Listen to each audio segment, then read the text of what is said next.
Good morning students. Last class में अपन ने ज़्यादा कुछ ही डिस्कस नहीं किया था। संयोजकता बंध सिद्धांत क्या होता है, ठीक है, बस यही बातें करी थी। संयोजकता बंध सिद्धांत वीबीटी किसके द्वारा दी गई थी? ये दी गई थी बेटा श्रोडिंगर उसके द्वारा, सॉरी हिटलर और लंदन के द्वारा, ठीक है। इसमें सुधार किसने किया? पोलिंग तथा स्लेटर ने। ये बातें अपन ने लास्ट क्लास में पढ़ ली थी, ठीक है।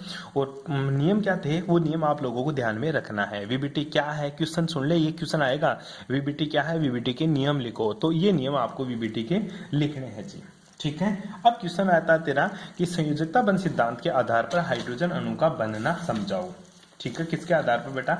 वीबीटी के अनुसार हाइड्रोजन अणु का बनना, कैसे हाइड्रोजन अणु बनता है वो बताइए हमें, ठीक है। तो हेडिंग लगा ले, according to VBT formation of hydrogen, formation of hydrogen, formation of hydrogen molecules,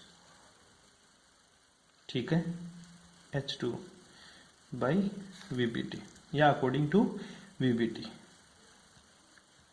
ठीक है, कि हाइड्रोजन अणु कैसे बनता है। देखो वीबीटी से पहले कौन था? लुईस। लुईस ने तो डायरेक्ट बता दिया था कि जो हाइड्रोजन होता है ना, इसका एक इलेक्ट्रॉन ये रहा और इस हाइड्रोजन का एक इलेक्ट्रॉन ये रहा। दोनों क्या करते हैं? दोनों अपना अपना इलेक्ट्रॉन शेयर करता है, ठीक है। और इसका भी ऑक्टेट कंप्लीट और इसका भी ऑक्टेट कंप्लीट, और दोनों के बीच में क्या बन जाता है? बॉन्ड बन जाता है। किसने बता दिया था? लुईस ने। वीबीटी बोली गलत बात है भाई जी। तो वीबीटी ने कैसे प्रूव किया हाइड्रोजन एटम्स के बारे में?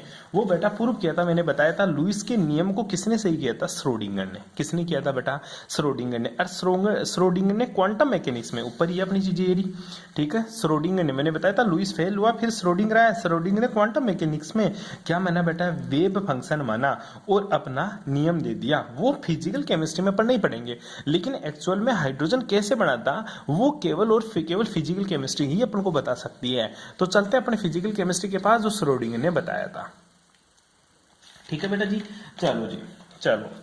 श्रोडिंगर ने शुरू में बताया संयोजकता बंध सिद्धांत के लिए, उसने बताया कि देख मेरे पास पहला हाइड्रोजन एटम ये रहा, ठीक है, तुझे पता ही है, ये मेरा हाइड्रोजन एटम का न्यूक्लियस और ये हाइड्रोजन एटम की पहली सेल।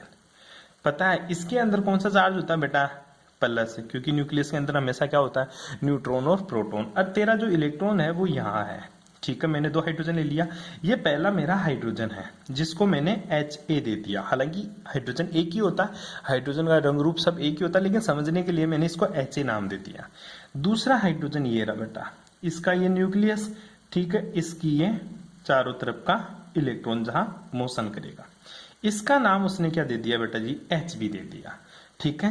और इसके लिए श्रोडिंगर ने वेव फंक्शन दे दिया साइन A1 और इसके लिए वेव फंक्शन दे दिया उसने साइन B2, ठीक है। समझना इसको एक बार के लिए। ए है ना इस हाइड्रोजन एटम के लिए है, 1 का मतलब है इसके जो इलेक्ट्रॉन है ना, एक इलेक्ट्रॉन, इसका नाम दे दिया 1, ठीक है। साइन बी मतलब गुरुजी बी, इस हाइड्रोजन एटम का नाम। जो 2 है ना, 2 इसका मतलब है इसके जो इलेक्ट्रॉन का नाम दिया ना वो 2 दे दिया। ये कतई नहीं है कि इसमें 2 इलेक्ट्रॉन है, बस नाम दिया इसने इसका 2। कब है ये पोजीशन है? ये है बेटा इनिशियल कंडीशन। कौन सी कंडीशन? इनिशियल कंडीशन में। इनिशियल कंडीशन के अंदर है 2 हाइड्रोजन एटम एक दूसरे से इनफाइनाइट डिस्टेंस के ऊपर थे। इनिशियल कंडीशन में 2 हाइड्रोजन एटम एक दूसरे से अनंत दूरी पर पड़े थे। कहा थे? अनंत दूरी मतलब ये पड़ा था आसमान में दूसरे छोर पर, ये दूसरे छोर पर। दोनों के बीच में ना तो कोई अट्रैक्शन ना कोई रिपल्सन, दोनों एक दूसरे से अनजान थे। दोनों एक दूसरे से क्या थे? अजनबी थे। ना एक दूसरे से नफरत करते थे, ना एक दूसरे से ये प्यार करते थे। मतलब ये एक दूसरे से बिल्कुल अनजान थे, ठीक है। कब की बात है? जब शुरू में और इनके बीच की डिस्टेंस क्या थी गुरुजी? जब इनके बीच की दूरी क्या थी बेटा? अनंत थी। तो इनके नाभिक और इलेक्ट्रॉन्स के बीच में कोई मतलब नहीं था। ये अपनी दुनिया में मस्त था, ये अपनी दुनिया में मस्त था, ठीक है। इसकी नाभिक है ना, इसकी जो न्यूक्लियस है अपने इलेक्ट्रॉन से ही लव करती थी और इसकी न्यूक्लियस अपने इलेक्ट्रॉन से, ठीक है, मतलब ये इसी के प्रति अट्रैक्ट होती थी और ये न्यूक्लियस अपने इसी इलेक्ट्रॉन की तरफ अट्रैक्ट होती थी। कोई पता ही नहीं था दुनियादारी का। ठीक है, क्यों? क्योंकि इलेक्ट्रॉन्स के ऊपर नेगेटिव चार्ज होता है और प्रोटॉन्स के ऊपर पॉजिटिव चार्ज होता है, और नेगेटिव और पॉजिटिव टर्मिनल के बीच में क्या होता है बेटा जी? अट्रैक्शन होता है। क्या होता है? अट्रैक्शन होता है। घूमते फिर रहे थे ये, ठीक है, आसमान में घूम रहे थे, दो पंछी थे। अब क्या हुआ, एक टाइम ऐसा आया, क्या आया, इन दोनों को पास में लाया जा रहा है। क्या कर रहे हैं बेटा? एक दूसरे को पास में ला रहे हैं। ठीक है, तो एक दूसरे को जब पास में लेके आते हैं ना, तो इनके बीच में कुछ अजीब हो जाता है। वो क्या होता है देख, ठीक है, इसका न्यूक्लियस ये रहा, ठीक है, ए वाले का, इसका न्यूक्लियस ये रहा बी वाले का। ये मेरा वही तेरा साइन A1 और ये क्या है मेरा साइन A2। ठीक है, आई बात समझ में? साइन A1 और साइन A2 था। ठीक है, इसका इलेक्ट्रॉन ये रहा 1 नंबर और इसका इलेक्ट्रॉन ये रहा गुरुजी 2 नंबर। 2 नंबर का मतलब है 2 नंबर उसका नाम है, ना कि 2 इलेक्ट्रॉन है। आगे देखिएगा। अब हुआ क्या गुरुजी, इन दोनों के बीच में न्यूक्लियस में प्रोटॉन पॉजिटिव चार्ज और इसके ऊपर क्या है? Negative charge. अब हुआ ऐसा गुरुजी कि इसका जो इलेक्ट्रॉन है, या इस 2 नंबर के इलेक्ट्रॉन को मैं यहाँ लिख देता हूँ एक बार के लिए, ताकि थोड़ा समझने में थोड़ा सा इजी हो जाएगा। इसका इलेक्ट्रॉन ये ना 2 नंबर। ठीक है, तो हुआ क्या गुरुजी, जब एक दूसरे के पास लाया गया दोनों को अनंत दूरी से, इनफाइनाइट डिस्टेंस से, तो इसकी न्यूक्लियस जिसमें धनात्मक चार्ज था, पॉजिटिव चार्ज है, ये इसके इलेक्ट्रॉन को अट्रैक्ट करने लग गई। बेटी चीज समझ रहे हैं? क्यों? क्योंकि गुरुजी जब एक दूसरे को पास में ले रहे हैं तो ये न्यूक्लियस अपने को तो अट्रैक्ट कर ही रही है, अपने इलेक्ट्रॉन्स को तो अट्रैक्ट कर ही रही है, इसके अलावा ये इसके इलेक्ट्रॉन को भी अट्रैक्ट करने लग गई। इसी तरह ये इसके को अट्रैक्ट कर रही है, तो ये क्या छोड़ेगा उसको? नहीं गुरुजी, ये क्या करेगा, ये इसके इलेक्ट्रॉन को अट्रैक्ट करने लग जाएगी। बेटी बात समझ में? ये न्यूक्लियस इसके इलेक्ट्रॉन को अट्रैक्ट करने लग गई, ये न्यूक्लियस इसके इलेक्ट्रॉन को अट्रैक्ट करने लगे। अपने के साथ तो अट्रैक्ट है ही, अपने के साथ तो अट्रैक्ट है, इसके अलावा दूसरे के ऊपर भी ये डोरे डालना शुरू कर दिया। हुआ क्या गुरुजी, हुआ ऐसा बेटा, ये इसको अट्रैक्ट करके खींच रही है, ये इलेक्ट्रॉन इस न्यूक्लियस को अट्रैक्ट करके खींच रहे हैं। लेकिन एक टाइम ऐसा आया, दोनों को ही पता चल गया। क्या पता चल गया? इसको पता चल गया मेरा इलेक्ट्रॉन इसके साथ सेट हो लिया, इस न्यूक्लियस को पता चल गया कि मेरा इलेक्ट्रॉन इसके साथ सेट हो लिया। तो बेटा दोनों को पता चल जाएगा, तो क्या होगा, दोनों को पता चल जाएगा तो दोनों के बीच में क्या होने लग जाएगी गुरुजी? लड़ाई। क्या होगी बेटा? लड़ाई। मतलब हुआ क्या गुरुजी, जैसे ही एक दूसरे के पास में आ रहे थे ना, तो पास आते गए आते गए आते गए आते गए आते गए आते गए, एक टाइम ऐसा आया कि दोनों न्यूक्लियस के बीच में क्या होने लग गया? प्रतिकर्षण होने लग गया। क्या होने लग गया रे? प्रतिकर्षण। प्रतिकर्षण मतलब दोनों के बीच में रिपल्सन होने लगा। क्यों? क्योंकि गुरुजी दोनों के बीच में, दोनों के ऊपर कौन सा चार्ज है? इसमें भी पॉजिटिव चार्ज और इसमें भी क्या है? पॉजिटिव, और दोनों के बीच में क्या शुरू हो गया? रिपल्सन। क्या हो जाएगा? रिपल्सन। ये इलेक्ट्रॉन, ये नाभिक एक दूसरे को अट्रैक्ट कर रहे हैं और ये न्यूक्लियस एक दूसरे को क्या कर रही है? रिपल्सन कर रही है। ठीक है, ये तो बोलता है पास आए, ये बोलता है दूर जाएं। क्यों? इन दोनों के बीच में रिपल्सन और इन दोनों के बीच में क्या होने लगा बेटा? अट्रैक्शन। ठीक है, ये कारनामे शुरू हो गए। तो ये न्यूक्लियस है, ये हाइड्रोजन और ये हाइड्रोजन एक फिक्स दूरी के ऊपर आकर रुक जाएंगे, एक फिक्स दूरी के ऊपर आकर रुक जाएंगे। ना तो रिपेल होंगे, क्योंकि रिपेल करते ही अट्रैक्ट करेगा, और ना ही ज्यादा अट्रैक्शन होगा, क्योंकि ज्यादा अट्रैक्शन होते ये दोनों क्या करने लग जाएंगे? एक दूसरे को रिपल्सन करने लग जाएंगे। इसलिए तेरे दोनों हाइड्रोजन एटम एक जगह आकर सेट हो गए। बेटी बात समझ में? दोनों एक दूसरे के मतलब एक निश्चित दूरी के ऊपर, एक फिक्स डिस्टेंस के ऊपर आकर एडजस्ट हो गए। ठीक है, जिस दूरी के ऊपर दोनों एक दूसरे के ऊपर फिक्स आकर एडजस्ट हो जाता है, वही दूरी उन दोनों की क्या कहलाती है बेटा? बंध लंबाई कहलाती है। क्या कहलाती है? बंध लंबाई कहलाती है। ठीक है, यही दूरी क्या कहलाती है? इन दोनों के बीच की बॉन्ड लेंथ कहलाती है। बैठी बात समझ में? अब इसको प्रूफ कैसे किया? इसने बताया कि जब दोनों इलेक्ट्रॉन अलग अलग थे, ठीक है, जब दोनों के बीच में इनिशियल कंडीशन में, जब दोनों के बीच में दूरी क्या थी बेटा? अनंत दूरी थी ना, अनंत दूरी थी ना, तो वेव फंक्शन को हिंदी में क्या बोलेंगे अपन? तरंग फलन। क्या बोलेंगे? तो तरंग फलन क्या था?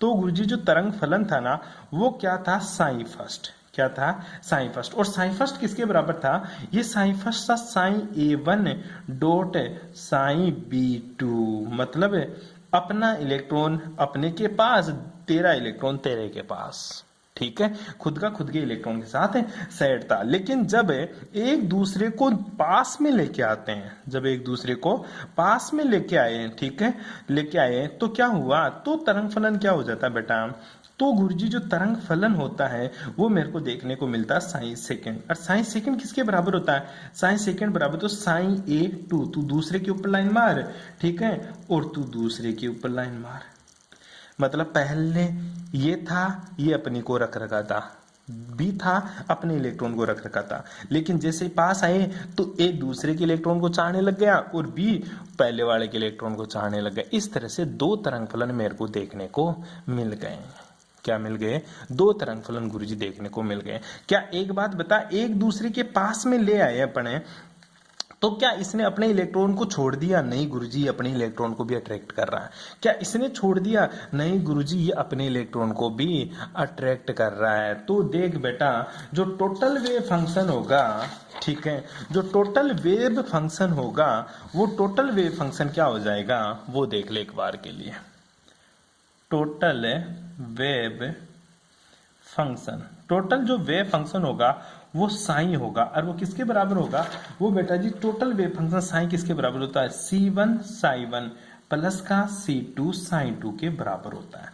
जहां पे sin1 की और sin2 की वैल्यू रखें तो C1 sin1 की वैल्यू क्या थी बेटा, sin A1, ठीक है, sin B2, इसी प्रकार तेरा C2 sin A2, ठीक है, sin B1, ये मेरा वेव फंक्शन आ जाता है। यहाँ पे क्या आ गया बेटा जी, वेव फंक्शन आ गया टोटल। कब, जब दोनों एटम एक दूसरे के पास में आकर एक दूसरे को रिपल्सन करने लग जाते हैं, तब ये मेरा वेव फंक्शन आ जाता है गुरुजी, ठीक है।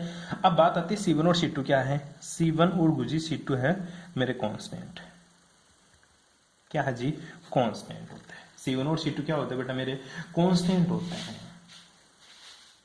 आई बात समझ में। अब देख C1 और C2 की वैल्यू कैसे फाइंड आउट करेंगे, ठीक है। अगर मैं बात करूं कि दोनों एक दूसरे को, मतलब ये इलेक्ट्रॉन्स था, ये दूसरा एटम था, वो क्या रहता, ये न्यूक्लियस थी, ठीक है, ये इसका इलेक्ट्रॉन था और ये इसका इलेक्ट्रॉन था, ठीक है, तो हो क्या रहा था गुरुजी, इन दोनों के बीच में अट्रैक्शन और इन दोनों के बीच में क्या हो रहा था, अट्रैक्शन। इसका जो वेव फंक्शन था साइन A1, ठीक है, इसका जो वेव फंक्शन था साइन A2, ठीक है। मैं बोला कि एक निश्चित दूरी के बाद में इन दोनों के बीच में, न्यूक्लियस न्यूक्लियस के बीच में क्या आने लग जाता है, रिपल्सन, और इनके बीच में क्या, अट्रैक्शन। तब क्या आ जाता है गुरुजी, अट्रैक्शन और रिपल्सन के बीच में क्या आ जाता है, इक्विलिब्रियम आ जाता है। इक्विलिब्रियम मतलब गुरुजी साम्य अवस्था आ जाती है। ना तो एक दूसरे को रिपेल कर पाएंगे अब, और ना ही एक दूसरे को अट्रैक्ट कर पाएंगे, मतलब जगह रुक जाएंगे, एक जगह रुक जाएंगे। तो साम्य स्थिति के ऊपर हमेशा C1 किसके बराबर हो जाएगा, प्लस माइनस C2 के बराबर होता है।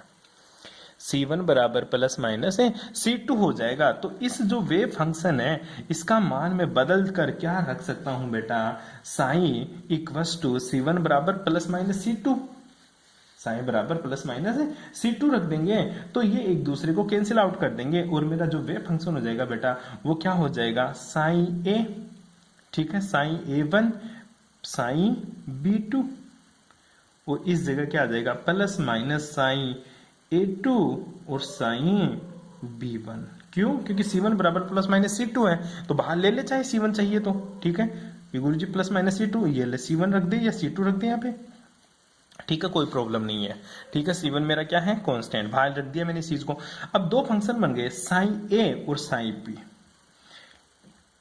ठीक है। जो साइन A है इसको मैं प्लस से दिखा रहा हूं और साइन B को माइनस से, क्यों, क्योंकि प्लस का चिन्ह और माइनस का चिन्ह अपने बीच में है। तो जो साइन A1 है वो हो गया C1 sign A1 sign B2 plus sign A2 sign B1, ठीक है। इसी तरह माइनस वाला क्या लिख सकता हूं, C1 sign A1 sorry sign A2 sorry sign A1 sign B2 minus है साइन A2 साइन B1, ठीक है, ये हो गया। ये जो प्लस का चिन्ह है ना, ये प्लस का चिन्ह बताता है बेटा किसको, सममित वेव फंक्शन को। किसको बताएगा, सिमेट्रिक वेव फंक्शन। ठीक है, और जो माइनस है ना, ये किसको बताता है बेटा, अनसिमेट्रिक है, अनसिमेट्रिक वेव फंक्शन। ठीक है, अब देख सिमेट्रिक वेव फंक्शन और क्या आ गया तेरा, अनसिमेट्रिक वेव फंक्शन। इसके आधार पे इसने एक छोटा सा ग्राफ बनाया। वो ग्राफ क्या है हाइड्रोजन एटम्स के लिए, वो ग्राफ आप लोगों को पता होना चाहिए। ठीक है, एक ग्राफ बनाया, यहाँ पे पोटेंशियल एनर्जी इसने क्या मान ली, 0। ठीक है, इधर तो एनर्जी है, क्या है मेरी एनर्जी। ठीक है, और इधर मेरी डिस्टेंस है, क्या बेटा, डिस्टेंस। जब इनफाइनाइट अनंत दूरी पर, जब दूरी क्या थी बेटा, अनंत, तो एक दूसरे सॉरी दूरी दोनों के बीच में क्या थी, अनंत थी। क्या थी रे, अनंत थी। तो उन दोनों के बीच की दूरी अनंत थी, तो एनर्जी भी क्या थी, मैक्सिमम थी। क्या थी बेटा जी, मैक्सिमम थी उन दोनों के बीच में। ठीक है, जैसे जैसे दूरी कम हुई, उनके बीच में अट्रैक्शन और रिपल्सन फोर्सेस शुरू हो गए, और दो वेव फंक्शन मिल गए, एक तो सिमेट्रिक और तेरा एक अनसिमेट्रिक। तो जो पहला वेव फंक्शन था बेटा वो इस तरह से आया, और जो दूसरा वेव फंक्शन था उसकी जो ग्राफ आया वो थोड़ा सा इस तरह से आया। ठीक है, और जिस डिस्टेंस के ऊपर ये दोनों थे, ठीक है, उस डिस्टेंस को आर नोट बोल दिया। ठीक है, इस जगह एनर्जी क्या थी इसकी, ई नोट है। और यहाँ पे जो तरंग फलन है ये साई प्लस का है, और ये जो तरंग फलन है ये किसका है, तेरा साई माइनस का। इसको ए से दिखाया इसने, और इसको किससे दिखा दिया, बी से दिखा दिया। इस तरह का ग्राफ मिला इसको। जो साइन ए है, ठीक है, जो साइन माइनस है अनसिमेट्रिक वेव फंक्शन, इसकी ऊर्जा क्या है बेटा, इसकी ऊर्जा बहुत ज्यादा है, ऊर्जा अधिक है। ठीक है, और जो साइन प्लस है ना, इसकी ऊर्जा क्या है, इसकी एनर्जी गुरुजी कम है। आई बात समझ, इस तरह का तेरे को वेव फंक्शन देखने को मिल गया हाइड्रोजन एटम के लिए। बस यहाँ तक करना आपको, बाकी की बातें करेंगे नेक्स्ट क्लास में। Thanks for cooperation.